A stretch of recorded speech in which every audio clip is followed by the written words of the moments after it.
Narcissist Podcast, where the first recommendation is don't. But unfortunately, that's not always possible. So this is your haven for validation, insight, strategies, and resources. So let's get started. Welcome, I'm Carrie, and this is the Living with Narcissists podcast. Today's episode will focus on the concept of codependence, which was first coined by the organization Alcoholics Anonymous. The founding of Alcoholics Anonymous, also known as AA, was based on the idea that alcoholism is a disease that affects the mind, emotions, and body. In 1935, Bill Wilson and Bob Smith first commiserated Alcoholic to Alcoholic in Akron, Ohio. Since their humble beginnings, AA is now available around the world with more than 123,000 groups in approximately 180 nations, with a membership estimated to be over 2 million. In addition, AA's literature has been translated to more than 100 languages. AA has been successful because who understands your experience better than another person who's walked in your shoes?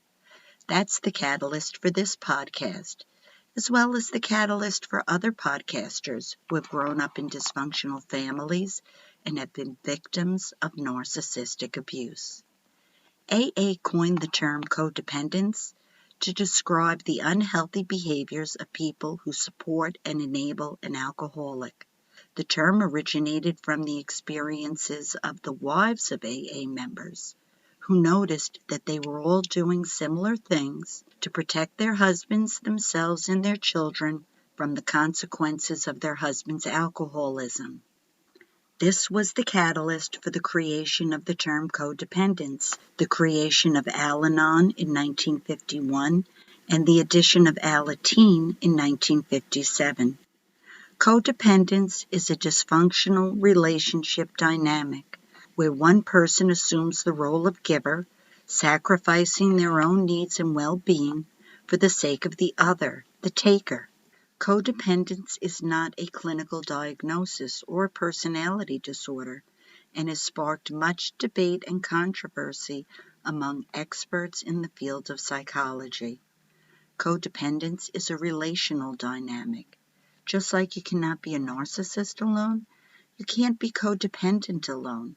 It's a relational dynamic. It's about how two or more people interact with each other. Codependence occurs when an alcoholic's behavior controls the behavior of another individual. I was thirsty for knowledge and understanding. So just like you're doing, I was searching for information about narcissism from podcasts, videos, and books. After a while, I started to notice that a lot of people who have experienced narcissistic abuse also had a history of alcoholism in their family. This made me remember a thought I had about a decade or so prior. Why do so many people in my family and my husband's family marry alcoholics or children of alcoholics? I asked this question because my parents, nor my husband's parents, were alcoholics. I had noticed a pattern when I didn't even know the concept of dysfunctional patterns. It amazes me how many things, red flags, I noticed over my life and ignored because I did not know what that behavior meant, and I needed the external validation to confirm what I was noticing because I didn't trust myself.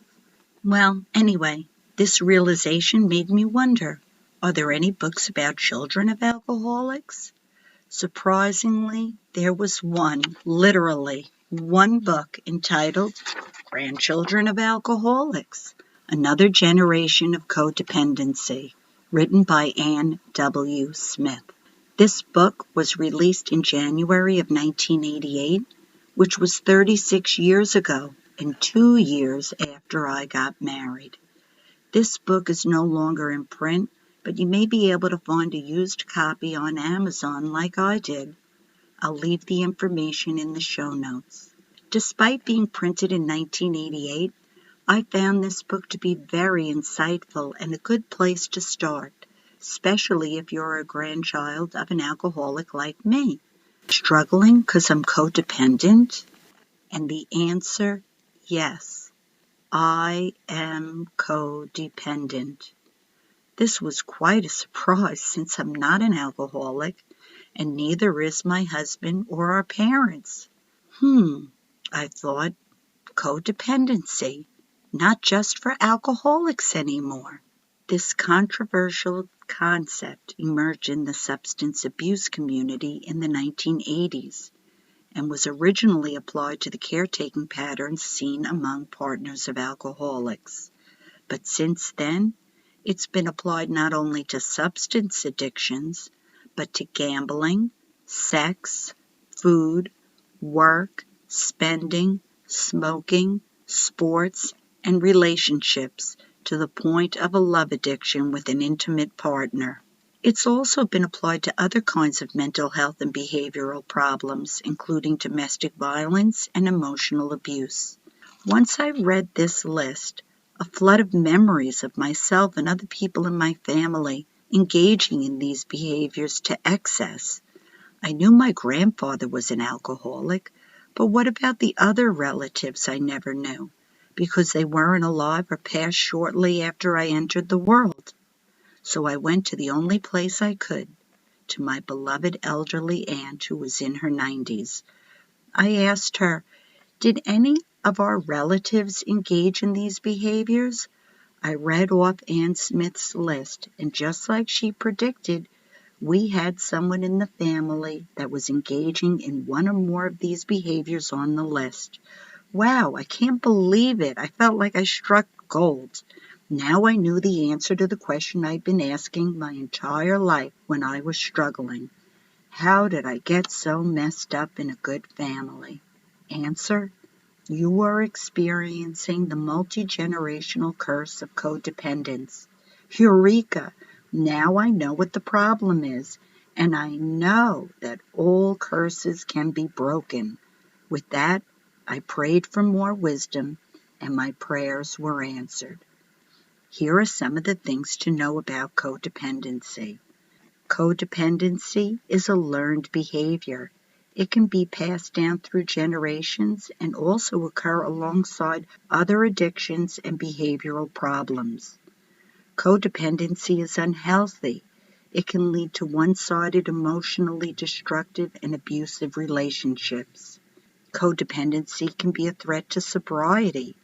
It can lead to relapses for both the person with the addiction and the codependent person. Codependency is characterized by an imbalance of power. In a codependent relationship, one person does most of the giving, while the other person does most of the taking. Some of the signs of codependency include putting too much focus on someone else's behavior, having a strong need to matter to someone, being able to set boundaries, feeling like you lost yourself in a relationship, being hyper-aware of the feelings of others, fear experiencing your own feelings or beliefs. This season will be all about codependence. This is where the rubber hits the road, because if this applies to you and you embrace this knowledge, your life will definitely improve. Resolving codependence, is the path to freedom. If you like my content, please choose to follow, subscribe, or provide a rating so I can share this information with more people and you don't miss out on future episodes. If you would like to support the podcast with a small monthly donation, you can do that through the listener support link in the show notes. If you'd like to send me comments or questions, you can do that through the comments link on the Spotify app. I hope to hear from you. Thank you for joining me. I hope this information is helpful. I look forward to sharing more in the future. Have a wonderfully peaceful day. Till next time.